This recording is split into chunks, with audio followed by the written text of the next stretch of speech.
That kid is still trying to understand to this day. That's who that person is that came forward to talk.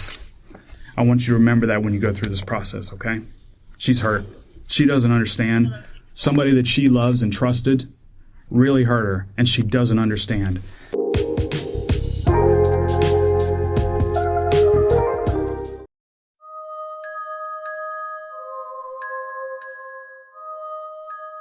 That is the situation in this case, where a young woman's bravery allowed her to go to detectives to report the SA she experienced from her stepfather for years, with the first disgusting incident taking place when she was only 5 years old. Carlos Moreno's type of abuse escalated over the years. As she grew older and started to resist, the abuse only got worse and worse, and Moreno became more physical to ensure he got what he wanted from his victim. The abuse continued when the victim was 17 and she had a boyfriend. Soon, the victim became pregnant.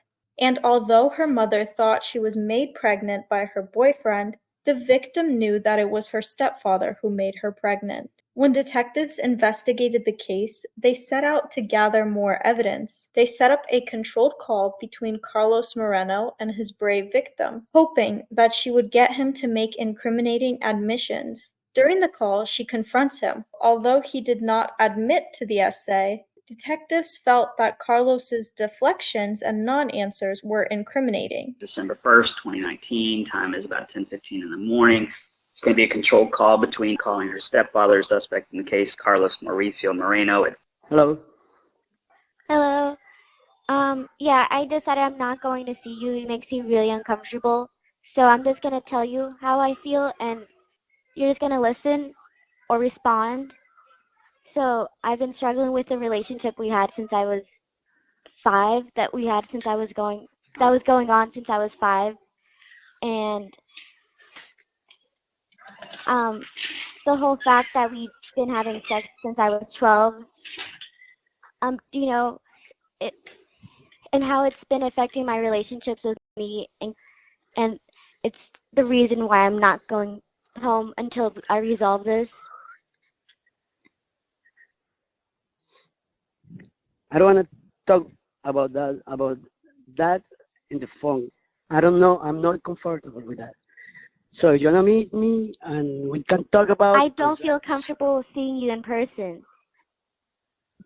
We can find solutions and we can get answers together, but like that, I'm not sure what to tell you in anything. It's the first time you talk about it. You're always quiet. You're always quiet. You always just shut down your door or close your phone and never talk to me. So what do you want? I just want you to explain why you did all those things to me. No, I want to meet you and talk about it.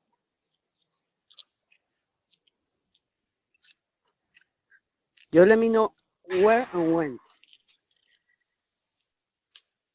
Everything that we did was wrong. No, it's not. Since the beginning, everything was wrong. But no. Yeah, everything that we did was wrong. Where are you? I go and find you, and let me talk with you in person. So many things. You don't know anything about anything, because you never listen to me. You never ask me anything. You never answer anything to me. Then can you explain everything? Yeah, I can tell you everything since the beginning. Since you have, I know you since you have 1 year old. But something. And where are you? I go and pick you up, or let me see you somewhere. Don't put anything on you. Just take your pajama, and I want to go anywhere. So find a place and let me talk with you. We were having sex since I was 12 years old. It stopped when I was 17, when I was dating. Why? Why were you doing that? Are you recording this conversation? No. I just wanna see you, because I'm not safe talking like that. It's sensitive conversation, you know. I know you are close. Really I know you are close to us, so Let me go, see you, talk. If you want to talk whole day, I can spend whole day talking with you, but not on the phone. It makes me uncomfortable seeing you in person. I don't want to face you. That's why your mental health is like that, because you never try to. You always looking for excuses. Just put your face in front of your problems. If you always get inside of your room, close the door, and your problems with yourself. That's all, and it's not the right way. It just makes me really sad that you just don't want to talk to me. Mommy, I want to talk to you, but not by phone. Okay, I'm telling you, it's waiting for this conversation. Years. So what's that least, chemical that you put on my face? The one that makes me fall or makes me really drowsy when I wake up and I get confused. What is that? At least explain that to me. I can explain everything to you, but not by phone. Don't try to get answers on the phone, because I don't have that answer on the phone. Okay? Where are you? And I go and meet you. Where are you? It makes me really sad that you don't care enough to talk to me right now. I don't say that. I'm waiting for your call. I'm waiting for. Since the beginning, I tell you, where are you? And I go and meet you. I'm not afraid for nothing. I just wanna be there and talk with you about everything happening. It's not only the things you think they were like they look. Everything. On December 6, 2019, Carlos was interrogated. At this time, we only have the audio. Today's date is December the 6th of 2019. The time is now about 11:40 in the morning. I'm in room 6 of our Criminal Investigations Division of Orlando Police Headquarters. Present with me is Detective Saunders, her ID number is, and also present is Mr. Carlos Mauricio Moreno. Did I say your name correctly, sir? Yes, sir. Okay. And Carlos, I told you before we get started here that I was going to read you some rights, and this is going to be in regards to case number. On this one here, you can read along with me. You said, now, you've got a college degree. It's just it was in Columbia, right? Mm-hmm. We've been communicating in English. Do you read and write English? Yes, I read and write. Okay. Better than I speak. Okay. Well, I'll let you read along with me. These are the rights that I have to read to you. And then at the end, you'll notice it says, do you understand? And it has a Y for a yes and an N for a no. What I need you to do is tell me yes or no and then circle the answer that you said, okay? So I'll give you my pen here if you'll take that, please. Okay. Okay, you have the right to remain silent. Do you understand? Yes. Okay. Anything you say may be used in court against you. Do you understand? Yes. Okay. You have the right to talk to a lawyer before and during questioning. Do you understand? Yes. Okay. If you cannot afford a lawyer and want one will be provided to you without charge before questioning. Do you understand? Yes. Okay. Has anyone threatened you or promised you anything to get you to talk to me today? No. No? Okay. No. Do you understand these rights, and do you wish to continue your interview at this time? Yes. Okay. It says, my signature below indicates that my constitutional rights were explained to me and that I fully understand these rights. My cooperation in this interview is being given freely and voluntarily, without threats or promises from the person conducting the interview. I understand that I can stop this interview at any time during questioning. Does all that make sense to you? Yes. Okay, go ahead and sign right there for me, if you will, please. All right, thank you, sir. Thank you. Okay, so you know that some police people picked you up today and they brought you down here. Did they tell you anything about why we brought you down here? No, they don't. You have no clue whatsoever. Okay. So this surrounds a complaint involving your family where you have... We talked a little bit in our pre-interview before we went on recording there. You talked about you're married to... Is that right? Yeah. You have a daughter with her. Yes, she's Okay. Is there another family member at the home? No, right now, no. No? Is there others that were living with you? No. No? Okay. Right now we are me, but I'm always over the road, so I'm just like 1 day a week. Okay. Home. Where does that fit into this picture? Because I understand she's also a family member that had been living there. Yeah, but she left home like 1 month ago, maybe. I do not remember. I don't know the date, Okay. But I know it was before the 20 years old birthday. Okay. So she left about a month ago. Was there anybody else that had been living with you guys besides her? No. No? Okay. And all right, so what would she be to you? Obviously, so you mentioned, so she's daughter that you have with your wife, correct? Yeah. And she's how old again? And be who to you? My daughter. I know her since she was like 3 or 4 years. 3 or old. 4 years? Okay. Because you mentioned you had been with her mom when we were getting to know each other a little bit, about 20 years now at this point. Yeah, I know her mom in 2001 maybe. Okay. You mentioned that you gave me your address. What was it at? Is that what it was? Yeah. How long you guys been living there now? Almost 3 years. Did you guys buy? Do you rent there? What do you No, do? it's rent. Rent. Prior to that, where'd you guys live? It's like 1 mile north. I think it's north. Okay. Do you remember your address there, or I think it's.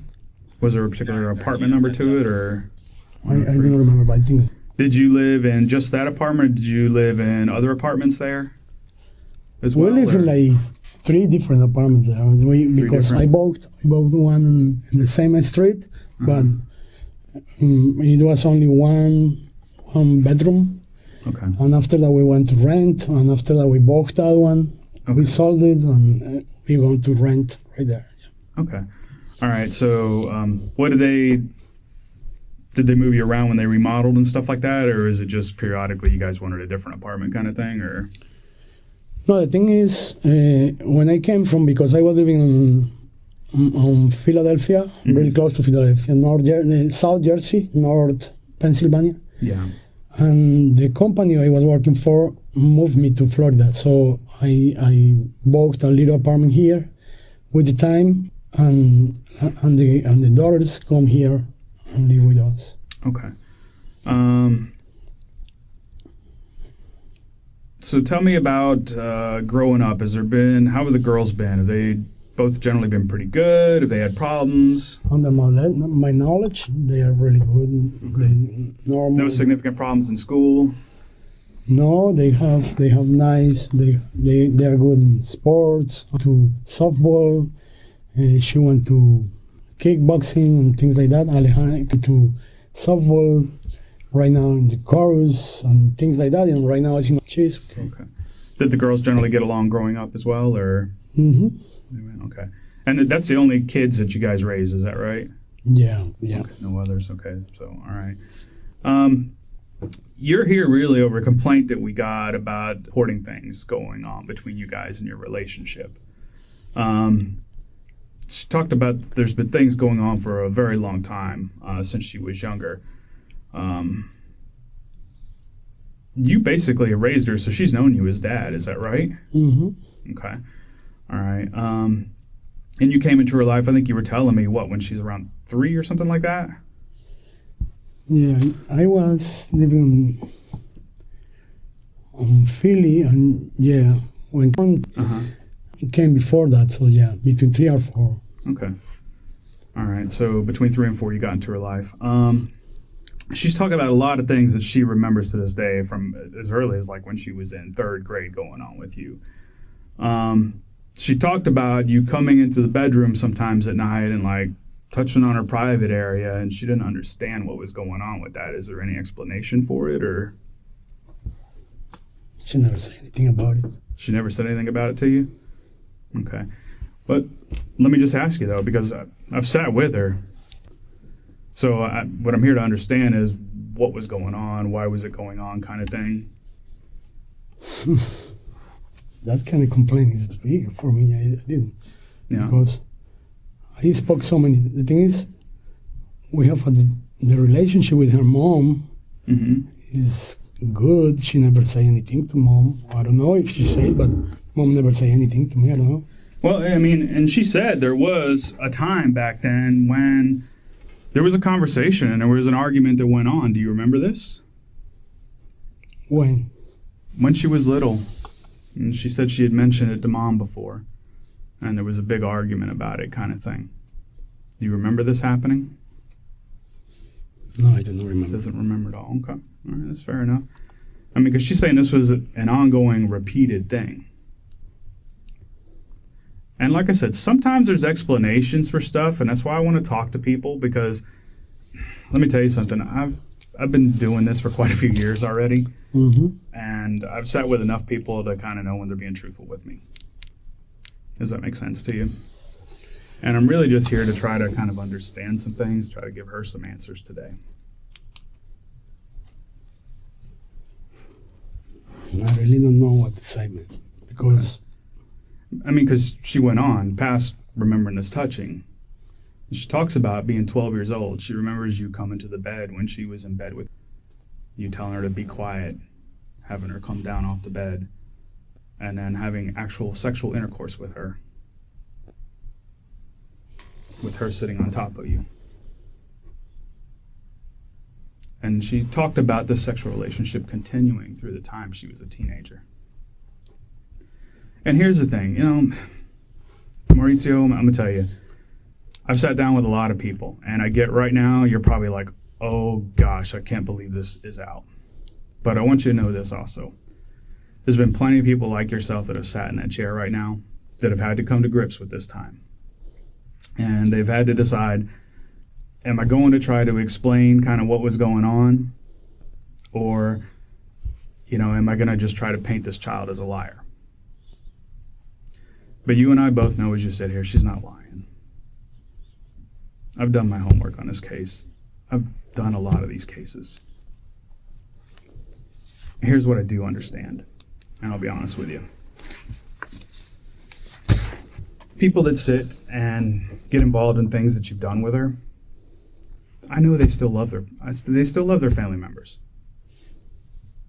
But they love them in a way that's not healthy. And in the back of their mind, they kind of know that. It's kind of like an alcoholic who drinks kind of thing. And they keep drinking because it's just something that they do, right? But they know it's not good for them. Does that make sense to you? Similar, I know this is the kind of relationship that you've probably had with her.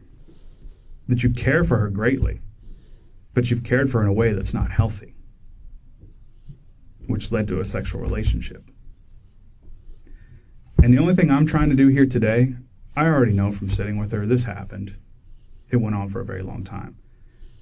But I'm going to do my best to try to paint you as human as I can for her, because she doesn't understand why it happened. She knows in her mind it was wrong. So I'm here to just try to understand from your perspective, what was kind of going on in your head? What were you thinking about all this?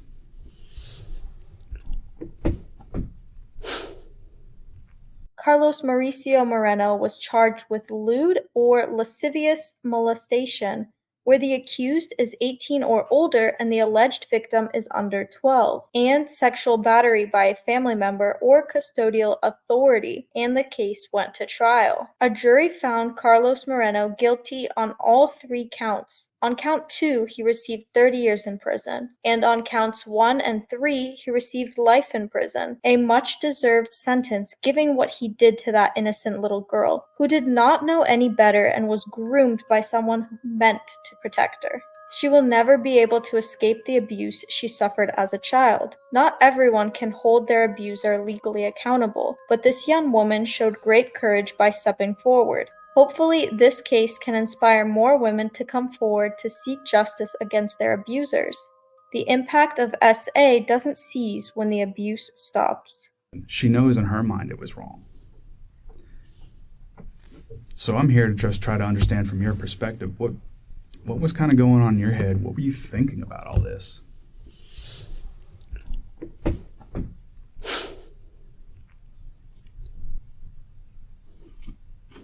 I think I need a lawyer for that. I don't want to be, Okay, that's fair enough. You can do that. Because... But I want you to know, that girl will always want to know why, and she never got that answer. So if that's what you want to do, I'm going to stop our interview.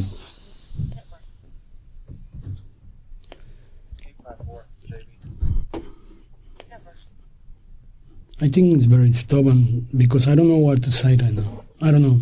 Okay. I don't know. I have to talk with her mom. Okay. I have to talk with me because that's fair enough, Maurizio. But here's what I do want you to know, and I know it was unhealthy, and I'm not going to ask you to say anything more, but what I'm going to tell you, I know she's an adult now at this point in life, but even with that being said, that kid right there, those kids, they don't understand. That kid is still trying to understand to this day. That's who that person is that came forward to talk. I want you to remember that when you go through this process, okay? She's hurt. She doesn't understand. Somebody that she loves and trusted really hurt her, and she doesn't understand. And I believe one of the things you said to her, you've waited to have a conversation with her. You're running out of time to have it.